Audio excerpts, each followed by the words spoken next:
Your car guy. Today we're working on the 2007 GMC Yukon Denali, and we've got a brake light out here on the driver's side. So I'm going to show you how to do that. So first thing you got to do is open your hatch to get access. Then you're going to take a Phillips screwdriver. You're going to take loose these two screws. There's one there and one there to remove the tail light housing.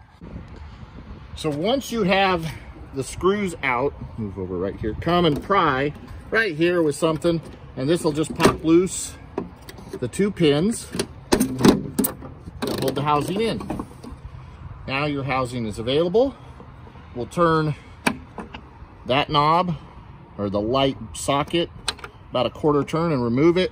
You can see how burned that light is. So the tail light portion of it is still working, but the brake light portion is not. Then just pull that out, and we'll put in our new bulb.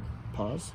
So take your new bulb, simply place it in, lock it in place.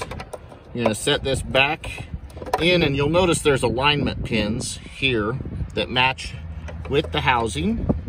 You put it in, and then you're gonna turn it a quarter turn. After that, we'll just take it back up. We'll align these pins back into the bushings and kind of pop it to lock them. And then we'll simply put back in our two screws that mount the brake light assembly. So quick and easy. You can do this in just a couple of minutes and switch out your brake light. This is your car guy. Please like and share the videos and subscribe to the channel.